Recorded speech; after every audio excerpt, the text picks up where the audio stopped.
Ringside Collectibles, WrestlingFigures.com. We're back here at Wrestlemania 38, WrestleMania weekend, WrestleMania Access, and I'm here with the Mattel WWE team, Steve Ozer and Bill Miekina. Guys, an in-person Q&A. Have we all gone mad? It's wild. It's wild.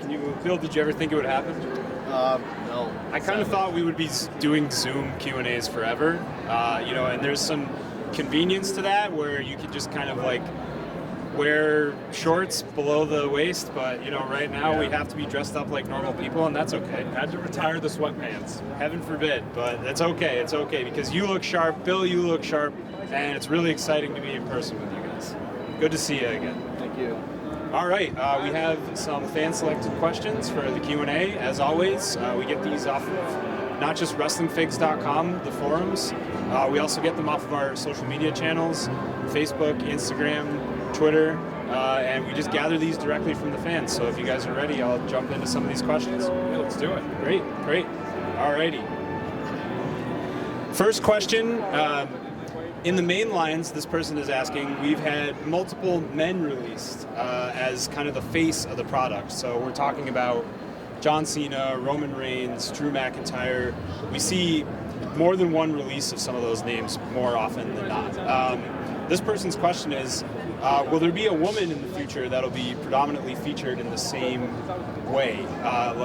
Is it going to be, we see a one-off here of Bianca or what have you, but is anyone really kind of like your staple female name in that same respect as Roman and Drew? Yeah, there's a few.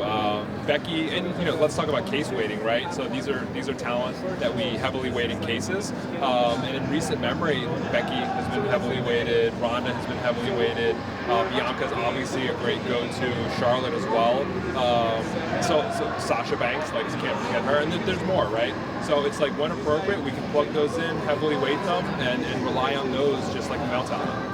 Any female talents you're kind of hankering to work on, Bill? Jeez. Yes. I'm trying to think off the top of my head. What are the? What I'm interested in, and this is no promise, but Kaylee Ray. I'm interested in hers. I have got to do an Elite Tamina. So I'd like to do an Elite Tamina at some point. We saw the basic Tamina today, right? That looks great. Yeah. So to see an Elite one, kind of an offshoot of that would be that'd be good at some point. And then there's some legend talent that, if I got the chance to work on them, I would jump at the chance to. We did see a couple of legends today, Molly Holly, Mighty Molly, and then a new sensational Sherry in the SummerSlam line. Yeah, we've been very lucky lately. There's been a lot of new additional female legend talents that we've gotten a chance to, wait a long time. It's like, yeah, if they ever sign them a deal, we'll put out a figure. And it's like, you look on the sheet, it's like, wow, they're signed, let's go. Can we expect more in the future maybe this year, or were these kind of the female legends that we have on tap? I think this wraps it up for the year because that's the final Legends wave of the year. But I mean, there are more on the way. Excellent. And keeping with kind of the women's oriented figures, we've seen recently Edge's hair, for example, is painted with a little more detail and realism. You've seen some of the gray in there and kind of the intensity of how he looks like that grizzled look now. No, we're not going to make the female's hair gray. You're not gray, but could we expect roots, highlights, that kind of depth, a little bit deeper in that? Maybe not roots, but I mean, you can speak to highlights. Yeah, roots probably no, because it's kind of like an unintentional. It's not something they probably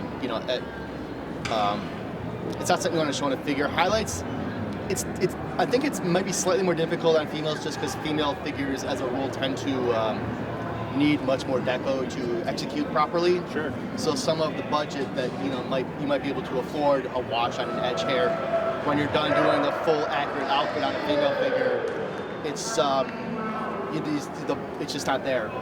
So, and a lot of times, especially with the multicolored hairs that a lot of the females do, it's where it's not a natural hair color, but obviously a color job. The need for a highlight on that is not as high as it would be on, let's say an Edge who has obviously different shades of color throughout his hair. And it seems like you'd want to prioritize the ring gear and the appearance, Absolutely. right? For me, that's paramount. Paramount is getting the face right and then the ring gear. Amazing. Yeah, I think that makes a lot of sense and probably the right approach, right, in that respect. big news just announced basically earlier this week, the Steiner Brothers, Rick and Scott Steiner, going into the WWE Hall of Fame tomorrow, essentially. Very exciting. We have not had either Steiner brother in a Mattel WWE lineup so far. What are the possibilities here? We know that the Hall of Fame doesn't mean that these folks are on signed to Legends deals, so you may not necessarily have access to them, but are you optimistic? I mean, I hope so. You know, I mean, we've known each other for years, right? We've known each other for forever, and we're fans. We want Steiner Brothers figures, so there's going to be no hesitation if they become available to us. Like, they'll get multiple figures. Yeah, I mean, they'll go in a lineup the day. We find out they're under a deal, like, they'll go in a lineup that day. But it's just, that just hasn't happened yet, but we all want it. Yeah. Just for fun, any specific looks or eras for either of them that you were like, you would want to do right off the bat? I mean, all of them, right? Like, you know, early WCW, WWE run, you know, I'd love to get the jackets out, maybe, you know, Sans logo, of course. And then, you know, later on, NWO version of Scott. I love the ornaments on the jacket for Rick, right? The dog ornaments. I mean, everything. Ruthless Aggression. There's a lot of meat on the bones. Yeah. For sure. It's like an untapped well of wrestling figure potential, no doubt about that. So we see this amazing Raw's War, what looks to me like what we should call like kind of an authentic scale entrance stage here. We also have the New Gen Arena back there on display. Could we have or see another authentic WWE scale ring in the future at this point? Oh yeah. I mean, you know, we have the tooling now, right? Because the crowdfund went through. So it's like there's lots of eras to explore for rings, you know. So whether that's, you know, parts to convert the ring or new rings itself, like there's going to be more coming at some point, I'm sure. Are there any specific eras that make you more excited than others for that sort of thing? Duh. And modern. Sure. You know, we're overdue for a correctly scaled modern ring as well, so I don't want to forget about that. Great. Keeping in the topic of rings, some folks, at least this person in this question, feel like the basic rings, the formula hasn't changed too much in a pretty long time. You know, there's been some different molds and things like that, but what are your thoughts on maybe an upgraded version of a basic ring or something along those lines? And will there ever be some sort of ring within the middle, like a medium scale? I mean, well, when you look at our basic rings, they do refresh features every year. So if you just take a look back and just, you know, give it a Google, like each year's ring, you'll see a different play feature, whether it's swappable ring skirts or a spring-loaded mat. You know, there's always something. So we're always trying to innovate, you know, those rings or go back to popular rings from the past. A middle ground ring, maybe, you know, it just, everything comes down to the right opportunity, right? So maybe someday there's a reason, like a retailer wants a new ring and a box set and the price point is right, we can make it work, right? So it really just comes down to the right retail opportunity to make things like that happen. Yeah, that makes a lot of sense. So unfortunately we lost Scott Hall recently, big loss for everyone, not just Razor Ramon, but NWO Scott Hall and then beyond. Things that we've seen from him in New Japan over the years, like all kinds of different. He was a real cornerstone of wrestling and the wrestling business for a lot of us. We have seen a Scott Hall here and there in the Legends line. Do you think that this creates a little bit more of a demand now that we've lost him? And is there an uptick on maybe the versions of Scott Hall you'll be releasing in the future? You know, well, of course, when something tragic like this happens, there's always an uptick in demand. And, you know, I've heard Bill say this before, and I agree. I don't think you should capitalize on that necessarily. But, you know, we're going to continue to pay tribute to Scott. We love him. You know, I knew Scott, right? And we want to pay tribute to him with future figures, but we're not going to jump in and just try to make figures just because this happened. Sure. But there will be more. There absolutely will be more. Any unturned looks that you're specifically kind of hoping for or waiting on? I mean, I can't tell you because spoiler. Again, there's meat on the bone we have to pull off, and Gotta love meat on the bone for wrestling figure outfits, no doubt about that. We've seen a lot of new parts and tooling, the double jointed elbows, and some exciting things as the line has gone on. Is there room for new parts and tooling, including changing the format of possibly really obvious things like the ab crunch? Like, do you ever consider a complete change on some of those things, or are you very happy? We're always aware of what there's competition, a massive competition in the action figure aisle right now. Not only with between other companies, other brands, even other wrestling companies. I don't know if you can say that, but there's it's a very competitive space. You have to innovate, or otherwise you're going to be left behind. Sure. So we're always innovating. There's stuff that we're doing now that we can't talk about yet, but you will definitely notice it. It'll definitely improve the way you can play and pose your figures. So yes, we are constantly trying to stay ahead of the curve because we have to. Yeah, and I think, go ahead, Steve. I'm excited by what he's alluding to. Good. I guess me too, especially thinking about what we've seen in the Ultimate Edition line, right? Like, obviously there's completely new tooling there compared to an Elite, and now that's successful all the way up to a 13th, 14th series. Thinking about the Ultimate line, can we expect to see more variety of characters going forward? Meaning, right now we have 2 per wave, I believe. Could we see possibly 3 or 4 per series, or is that too much of a stretch? It's going to stay the same for now as far as mainline Ultimates, and really that's, once again, I talk about opportunity. I've talked about this on the forums. It's all about retail opportunity. Retail right now can take this format, this wave strategy, but it's so popular, it's expanding. Like, we've seen Fan Takeover Ultimates, we've seen Ultimate Legends, right? And it's going to keep expanding even beyond that. We have Ultimate Surprises beyond what we even know about right now publicly. So mainline staying the same, but an all-around expansion of Ultimates. Great, exciting. I do enjoy sleeping every once in a while too. Take a break, Bill. It's okay. So we did see a new Brock Lesnar with the beard and the ponytail molded today. Can you let us know what set that one's from, and also could we see obviously more Brocks like this in the future? Well, there will be more Brocks, but we're going to keep that a secret right now of what that one specifically is coming with. More to come, maybe Comic-Con. Okay, fair enough. But it's not. There will be many more Brocks. Should be more. Okay, great. What are your current plans for NXT current superstars like 2.0, and also just kind of future superstars in general, folks that are maybe not necessarily at the top of the ladder yet, but obviously people are really excited about? What are we expecting in the future? It depends on the TV exposure with NXT 2.0, because in the past, like, a lot of the talent came in with sort of previous exposure elsewhere, so there was automatically kind of like a built-in fan base for them where at least I felt more comfortable putting them directly into a line, knowing that people already know who these people are. Whereas with NXT 2.0, it's because it's more from the ground up, like the backstory and the familiarity just isn't there, and it's just what it is. So as TV exposure, you see who's catching on, who's rising above, who's eliciting a big reaction from the fans in the arena. Those fans are very vocal and passionate on that show. So a lot of it is now determined. Okay, I'm not as familiar with these guys, guys and girls, coming in from the outside to NXT as it was before, but now it's almost like blank slate. Yeah. But there's certain names that you can tell are sort of percolating at a level above some of the others, and those are the ones where you keep an eye and go okay, yeah, we have a lot. A year from now, if we make this figure, it's going to be even more wanted than when we put him in the lineup. Sure. Obviously, someone like a Braun Breaker, right, with his uncle and his dad. Right, yeah, for sure. Going into the Hall of Fame.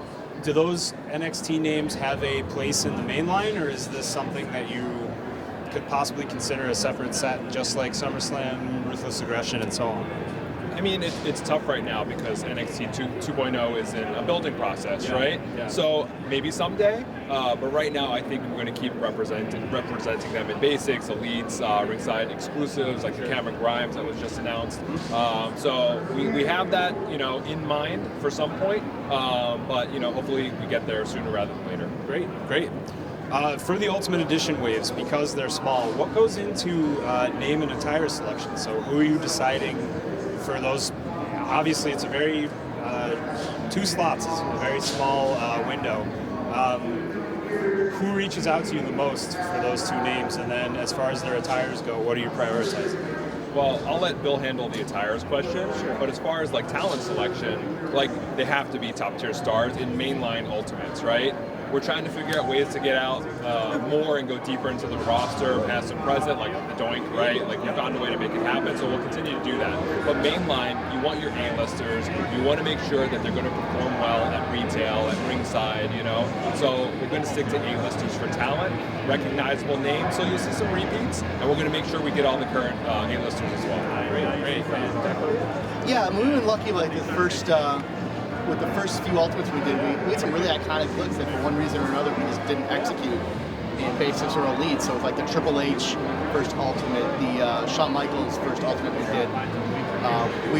Those seemed like when we launched Ultimates, like those were no-brainers. Like that's the Ultimate version. Now as we're doing, so you know, like maybe like the second or third version, you have to do a little bit deeper cut.